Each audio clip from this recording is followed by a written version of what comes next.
요즘 젊은이들 사이에서 오가는 은밀한 이야기가 있다고 그래요? 품앗이 신고는 어디에 해야 하나요?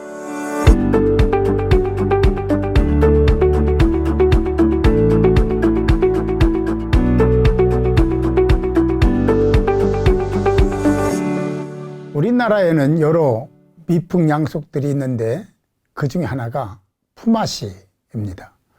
품, 노동력과 아시, 가품의 의미가 합해져서 된 말이라고 하죠. 둘에는 공동 노동이라면 품앗이는 개인과 개인 사이에 형성되는 노동이죠. 그렇게 양자 사이에서 형성되는 품앗이는 노동교환이라고 합니다. 특징이 하나는 서로의 사이에 노동력 차이나 작업의 경중이 있음에도 불구하고 개의치 않고 서로 인정해 준다는 것입니다. 그래서인지 모르는 사이에서보다는 잘 알고 있는 사이에서 품앗이가 이루어집니다. 품앗이는 다양한 분야에서 이루어졌는데 김치 담그기, 김장 담그기인가요? 김장 담그기, 지붕 얹기, 모내기 등 노동이 필요한 곳에서 품앗이가 이루어졌습니다. 그렇게 서로 상부상조했던 거죠. 영화에도 품앗이가 등장했어요. 저비용으로 영화를 제작해야 하는 사람들이 사무실도 같이 쓰고 계획 아이디어도 같이 동참합니다. 분명히 경쟁자인데 서로의 필요에 따라서 돕는 거죠. 서로 다른 감독과 PD들이 품앗이를 전제로 분업과 협업을 하는 방식이죠. 예를 들면 광화문 시네마의 범죄의 여왕이라는 영화가 그렇게 제작이 되었고 1999년 면회라는 영화도 그렇게 탄생되었죠. 품앗이와 같은 미풍양속이 우리나라에만 있는 것은 아닙니다. 유대인들에게 아주 독특한 문화가 있습니다. 유대인들은 전 세계 인구의 0.2%요, 미국 인구의 2%에 불과한데 놀랍게도 노벨상 수상자는 30% 정도가 된다고 하죠. 대단합니다. 글로벌 기업 중 약 500여 개가 이스라엘 R&D 센터를 운영하고 있다는 거예요. 대학생 중에 8 내지 90%가 창업을 희망하고 있다는 것과 무관하지 않습니다. 그 정신 중에 후츠파는 직역하면 뻔뻔스러운 주제넘은 당돌한 의미이지만 정의하기 쉽지 않은 용어입니다. 나이, 직업, 계급 등에 관계없이 토론이 가능하고 주장이 타당하면 실패해서 손실이 있었어도 쿨하게 덮어주는 아주 아름다운 모습이 있죠. 이것이 후츠파 정신입니다. 유대인들은 독특한 정신을 지니고 있습니다. 힘들고 어려운 사람은 도와주어야 한다는 그런 신앙 정신이죠. 탈무드에 보면 이런 말이 있습니다. 모든 유대인들은 그 형제들을 지키는 보호자이고 유대인은 모두의 형제다. 유대 공동체의 결속력은 대단합니다. 결속할 수밖에 없는 이유가 하나 있는데 그들은 나라를 잃고 2000년 동안 뿔뿔이 흩어져서 디아스포라로 살아왔습니다. 얼마나 힘들고 어렵고 고통스럽고 그리고 무시당하며 공격당했는지는 보지 않아도 뻔하죠. 자신들의 서러움을 돌아보며 약자를 도와주어야 한다는 문화를 그들이 만들어낸 겁니다. 여러분, 유대인의 체다카 저금통을 아십니까? 우리나라의 일종의 돼지 저금통과 비슷하죠. 어릴 때부터 저금하는 습관을 들이고 그 목적을 정하죠. 그 목적은, 그 용도는 아주 분명합니다. 그들이 학용품을 사거나 원하는 어떤 것을 구입하기 위한 목적이 아니라 체다카는 다른 사람을 돕기 위한 저금통이라는 점입니다. 어릴 때부터 이렇게 쌓아온 기부정신이 삶 속에 깊이 자리를 잡고 있는 거예요. 히브리어의 특징이 있는데 그 의미가 너무 다양하고 또 어근이 있다는 특징이 있습니다. 어근에서 비롯된 의미를 지녔기에 오랜 세월이 지나도 그 의미가 번질되지 않습니다. 왜냐하면 어근이 있기 때문에 그런 거죠. 체데카의 어근은 체덱 또는 세덱의 의로움이란 의미입니다. 체데카는 다른 사람들을 돕는 행위를 의미하죠. 세대가 정신은 유대인은 물론이요, 국경을 넘은 선행까지 이어지고 있습니다. 다른 나라가 어려움 당하고 재난을 당하면 가장 먼저 달려가는 민족 중에 하나가 유대인이죠. 그들이고 전문자들을 보내는 겁니다. 이제 곧 우리나라의 설 명절입니다.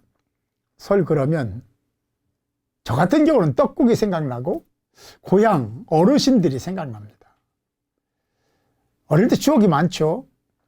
세배를 가족들이 많기 때문에 떼지어서 어른들을 찾아가 한꺼번에 세배를 하던 생각도 나고, 3, 4 모여서 제기를 차고 자치기를 하고 윷놀이를 하던 그런 생각도 납니다. 덕담도 주고받고 동네에서 풍악도 울리며 즐거워했죠. 최근에는 문화에 밀려서 그런 진풍경을 거의 찾아볼 수가 없게 되었습니다.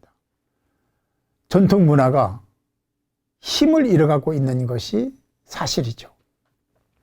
금년 명절, 어른들이 많이 아쉬워할 명절이 될 것 같습니다.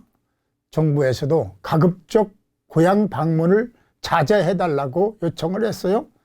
어른들을 찾아가 뵙고 명절을 지내는 것을 막으려고 그러는 것이 아니라 코로나 때문입니다. 지금 코로나19는 모든 가치나 기준, 표준 등을 새롭게 바꾸고 있습니다. 우리 고유 명절의 풍습까지도 말입니다. 그럼에도 여전히 고향을 찾아가는 사람들이 있습니다. 고마운 분들이죠. 그분들 때문에 고유 명절의 명맥이 유지된다 라고 생각하면 더욱 그렇습니다. 고향을 찾는 사람들 중에는 자의반, 타의반 없지 않을 겁니다. 우리는 앞에서 품앗이 이야기를 했습니다. 요즘 젊은이들 사이에서 오가는 은밀한 이야기가 있다고 그래요? 품앗이 신고는 어디에 해야 하나요? 이게 무슨 말인지 아시겠어요? 한번 들어보세요.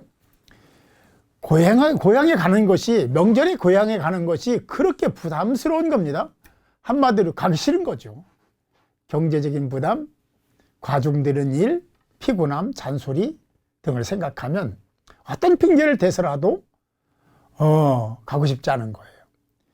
극히 일부겠지만 시댁이라는 말만 들어도 머리가 아파온다고 그렇게 얘기를 해요.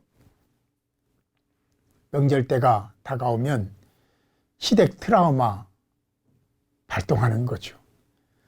그런데 어른들은 그런 자녀들의 마음을 아는지 모르는지 이러시는 겁니다.